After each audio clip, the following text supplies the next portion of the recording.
Saya pernah bilang sama orang yang benci sama orang tuanya, saya katakan, beginilah, kamu yang bilang ayah kamu orang paling sombong di dunia, kamu yang bilang ayahmu orang paling keras sedunia, yang memveto hidupmu.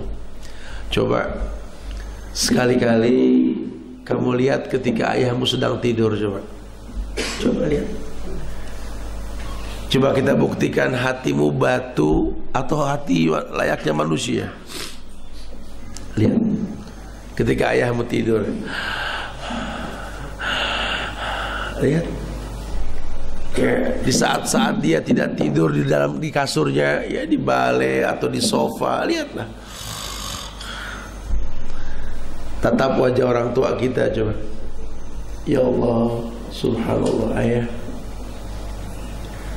betul ayah saya bukan ayah saya 20 tahun yang lalu ya. Kerut di keningnya sudah mulai banyak. Coba lihat, rambutnya yang hitam bercampur warna putih, masya Allah. Uban di mana-mana, lihat. Lihat, setengah mata terbuka ketika tidur, tatap hitam dia itu. Ya Allah ya, mata hitamnya sudah mulai bersepah putih. Coba lihat, pipinya, kerut di bagian matanya, giginya yang sudah mulai tanggal. Coba lihat. Ya Allah, ini orang yang kau bilang paling galak sedunia. Ini orang yang kau bilang betul-betul memveto hidupmu. Tak pernah ada kebaikan di mata dia tentang kamu. Coba lihat. Lihat tangannya, uratnya, kakinya, kuku coklat yang berbenturan dengan kerikil ketika mengais rezeki. Lihat. Allah, ya Allah. Kamu yang bilang ibu kamu orang paling cerewet sedunia, galak dengan teman-teman, tidak akur dengan menantunya. Coba lihat sosok wanita tua yang sedang terkulai lemah dalam tidurnya. Coba lihat. Ya Allah, ini manusia yang pernah melahirkan diriku. Ya Allah, ibu, kerut di keningmu bu, subhanallah. Rambutmu bu, matamu yang hitam bu, sudah mulai menyipit, sudah mulai bersepah putih, masya Allah. Pipimu yang cabi sudah mulai kendur. Lihat, lihat, lihat, lihat, lihat. Ini wanita cantik yang pernah dikejar-kejar ayah ini. Lihat, masya Allah. Giginya sudah mulai tanggal, tangan tua sudah mulai tampak. Coba lihat. Lihat, yang tak memikirkan lagi bentuk fisik sudah, masya Allah. Tapi ini orang yang pernah menyiapkan 11 maaf dalam hidup saya ketika saya berbuat 10 dosa di hadapan dia. Ini manusia yang menyiapkan 101 maaf ketika saya buat 100 dosa di hadapan dia. Ini manusianya, masya Allah. Buat kita yang keras hati, demi Allah, kalau kenyataan seperti ini, mending temui mereka. Apapun kondisinya, raih tangannya, rasakan wangi kulitnya, cium, cium, cium. Kau punya macam-macam koleksi minyak wangi, wallahi, wangi kulit orang tua kita tidak bisa ada yang mengalahkan. Punya ciri khas tersendiri. Orang yang pengen digandeng tangannya, dulu dia titah kita, titah, diajarkan jalan kita. Sekarang kita datang menggandeng seorang wanita, bertemu dengan mereka. Ibu, ayah, lihat yang kubawa. Cium tangan keduanya, kemudian berbalik meninggalkan mereka. Bukan mereka bahagia, mereka lihat tangan tua mereka. Ya Allah, udah berapa lama tangan ini tak digandeng dengan dia. Dia gandeng tangan istrinya, berharap dipuji kedua orang tuanya. Kadang orang tua kita seperti anak kecil, dia cemburu. Dia cemburu, masya Allah, dia cemburu. Sudah berapa lama tangan ini tidak digandeng olehnya. Dia cemburu, demi Allah dia cemburu. Kita gandeng pundak pasangan kita, berbalik badan kita dari dia setelah kita mencium tangannya. Dia lihat dari kejauhan anaknya menggandeng anak orang. Ya Allah, udah berapa lama pundak ini tak digandeng olehnya. Sensitif sekali. Sehingga kita rasa, kenapa orang tua saya cemburunya tinggi sekali, Ustaz? Wallahu a'lam bishawab. Saya nggak paham. Kamu mempertontonkan sebuah tingkah laku yang demi Allah, yang terkadang kamu tidak tahu bahwa pada hakikatnya menyakiti dirinya. Ini terjadi, bukan tidak. Masya Allah. Ini mobil BH 1315 HV Avanza merah marun menghalangi mobil warga yang mau keluar. Fadhal. Ya, kita jaga adab-adab dalam menuntut ilmu. Ini mobil Avanza merah marun. Silakan dia. Sehingga kadang-kadang seorang anak berkata, saya bingung sama orang tua saya. Saya bingung benar. Kenapa? Saya salah aja di mata dia, Ustaz. Enggak. Sebenarnya kamu enggak salah. Cuma kamu enggak ngerti dia. Kan saya sudah jadi pengusaha hebat, Ustaz. Harusnya dia bangga dong. Kan saya juga dididik sama dia. Malah dia kecewa sama saya, Ustaz. Kecewa kenapa? Ya enggak paham, nguring-nguring aja. Berawal dari ketika saya buatkan sebuah parcel indah buat partner bisnis saya. Ibu saya berkata, ini indah sekali nak. Kau susun buah sedemikian rupa, kau tutup dengan plastik yang indah dipandang mata. Ya, ibu saya puji, saya bilang iya. Ini parcel, sengaja ku buat seindah ini, Bu. Ini untuk sahabat bisnis saya, Bu. Karena ini orang Masya Allah, Bu. Kalau kita nggak bisa kasih hadiah yang terbaik, kita pun nggak dapat yang terbaik dari dia. Kamu tahu, hatinya terlukai. Ya Allah, nak. Pernah gak kamu bikinkan ibu parcel seindah ini? Plastik yang indah membungkus buah yang akan kau beri.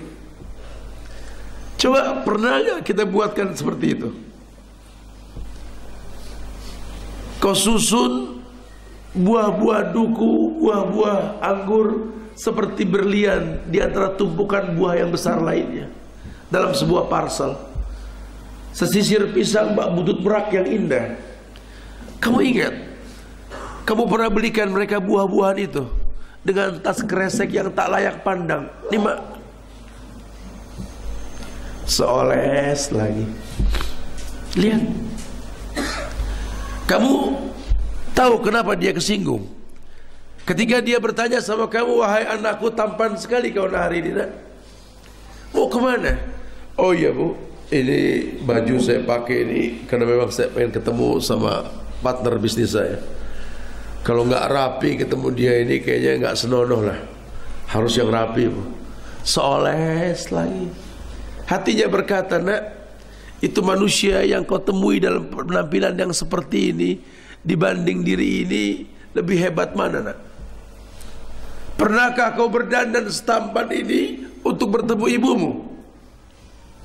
Pernahkah kau berdandan setampan ini untuk menemui ayahmu? Tidak. Ini yang terjadi. Kadang-kadang kita tidak paham. Banyak hal-hal yang menyindir dirinya. Dia manusia. Coba sekali-kalilah berdandan seindah mungkin, sebagus mungkin. Orang tua mana yang tak bangga melihat anaknya ini tampan di hadapannya? Bangga mereka karena bagian daging mereka di badan kita. Mau kemana kau, nak? Dandananmu ini maksimal sekali, Masya Allah. Bangga kami punya anak kamu, nak. Mau kemana, nak? Mau ketemu kalian. Pernah gak terbesit dalam benak kita? Berpenampilan seindah mungkin, sewangi mungkin untuk mereka. Bahkan terbesit pun tidak ada di benak kita, betul? Pernah gak kita membuat mereka bahagia? Berkata, wahai ibu, wahai ayah, dalam Islam ada pemandangan yang paling indah di muka bumi ini. Yang pertama adalah menatap Ka'bah. Menatap Ka'bah. Tidak ada satu benda pun di atas dunia ini kecuali dibaca dengan doa, yaitu Ka'bah. Ketika kita melihat Ka'bah, disunahkan kita berdoa sambil berkata, Allahumma antas salam wa minkas salam fahayna rabbana bissalam. Pemandangan paling indah menatap Ka'bah. dan pemandangan terindah kedua, wahai orang tuaku, menatap wajah kalian. Pernahkah di benak kita ini berencana untuk menggandeng tangan dua orang tua kita yang sudah tua, sudah keriput tersebut, untuk bisa bertawaf di muka Ka'bah, mengelilingi dinding Ka'bah, mempertontonkan dua pemandangan paling indah di mata Allah? Pernahkah terbesit dalam benak kita? Ibu, doakanlah anakmu, kalau ada rezeki lebih nanti, tahun depan kita umrah, tahun depan kita haji nanti, Ibu. Kan ku bawa kau menuju titik tempat orang sujud, yakni Ka'bah, Baitul Atiq, Ka'bah Al-Mukarramah. Pernahkah terbesit dalam benakmu seperti itu? Wallahi, kadang-kadang kita nggak terfikir. Dunia ini bergulir, berganti waktu, tak terasa umur ini bukan makin muda makin tua. Kesempatan berbuat baik pun semakin sedikit. Pantas hidup ini tak pernah berujung, semua berisikan masalah. Karena demi Allah, kita lupa ada mata tua yang menanti kita. Kita lupa ada orang tua yang ingin ditengok oleh kita. Masya Allah.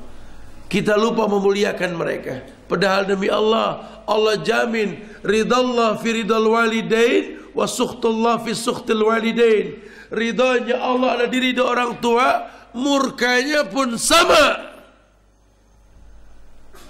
Ridallah fi ridal walidain wa sukhtullah fi sukhtil walidain. Bagaimana kita bisa menaklukkan dunia tanpa ridho mereka? Terasa berat hidup ini, iya, karena nggak ada formula yang mempermudahnya. Padahal kau punya kedua orang tuamu. Bagaimana kalau kami sudah tidak punya orang tua, Ustaz? Kau punya om, kau punya tante, kau punya am, kau punya amma. Temui mereka, itu pun orang tuamu. Aisyah tak memiliki anak, dipanggil Ummu Abdillah. Apa? Tantenya Abdullah, ibunya Abdullah. Abdullah siapa? Anak Asma binti Abu Bakar, saudaranya. Ini tantemu, ayah, ibumu. Ommu adalah ayahmu. Temui mereka, bahagiakan mereka. Buat yang sudah meninggal bagaimana? Ziarahi kuburnya. Zurul kubur tuzakkirukumul maut. Ziarahi kubur untuk kita ingat mati. Bahwa kita pun punya anak, kita pun punya keturunan, betul? Irhamu man fil ardi yarhamukum man fis sama. Belajar mencintai yang di bumi, yang di langit pun mencintaimu. Baik yang di bumi masih hidup maupun sudah mati. Masih hidup, cintai, sayangi, doakan mereka, berikan nafkah sama mereka. Yang sudah mati, doakan mereka. Ini bentuk cinta. Irhamu man fil ardi yarhamukum man fis sama. Kau cintai yang di bumi, yang di langit pun mencintaimu. Masya Allah. Membuat ikatan, memuliakan orang tua. Kalau masih hidup, mudah kita temui mereka. Kalau sudah mati, bagaimana, Ustaz? Doakan. Lawang Nabi pernah dibentangkan alam barzah. Nabi melihat orang yang sedang dicambuk oleh malaikat. Dicambuk oleh malaikat. Mendadak berhenti cambuk malaikat. Si mayit bertanya, lima takifu min tarbik. Kenapa kau hentikan cambukanmu padaku, wahai malaikat? Dia tanya sama malaikat. Lima takifu min tarbik. Kenapa kau hentikan cambukanmu, wahai malaikat? Kata si mayit ini. Kata malaikat, bagaimana aku bisa mencambukmu? Sementara di dunia sana, di alam dunia, anakmu selalu beristighfar untukmu. Masya Allah. Istighfar anak yang soleh bahkan bisa menghentikan azab kubur orang tuanya. Masya Allah. Ini kan memuliakan mereka. Cuma kalau penyebabnya nggak dibuat, bagaimana kita bisa memuliakan ini semua? Wa yadubillah wa na'udzubillah. Jamaah yang Allah muliakan demi Allah. Wajibnya kita mengerti bahwa ada keberkahan yang paling dekat dalam hidup kita, orang tua. Makanya Nabi mengatakan rogi ma'anfu, rogi ma'anfu, rogi ma'anfu. Rugi, rugi, rugi, kata Rasulullah. Siapa yang rugi, wahai Rasulullah? Sahabat bertanya. Orang yang masih punya orang tua enggak dapat kemuliaan dari Allah. Maka cintailah ibumu, ibumu, ibumu, ayahmu. Secantik apapun istrimu, selucu apapun anak-anakmu, sehebat apapun kamu di mata mereka, di mata orang anak-anak kamu, tetap wallahi orang tua jangan jadi nomor 2 dalam hidup. Bagaimana kami orang perempuan, Ustaz, yang sudah menikah, sementara kami nggak bisa lagi untuk berbakti maksimal seperti dulu. Wallahi wahai akhwati fillah, ukhti yang semoga Allah muliakan, ketika terjadi ijab kabul, saya terima nikahnya Fulanah binti Fulan dengan mas kawin seperti yang disebutkan, dibayar tunai sah oleh saksi, maka saat itu tanggung jawab dari pundak ayahmu pindah ke pundak suamimu. Maka ulama mengatakan bakti seorang wanita kepada keluarganya, kepada suaminya, ya melayani anak-anaknya, itu adalah baktinya kepada kedua orang tuanya. Masya Allah. Maka bisa bukan tidak. Semoga Allah muliakan kita insya Allah. Ini janji yang paling indah. Wallahu alam bishawab.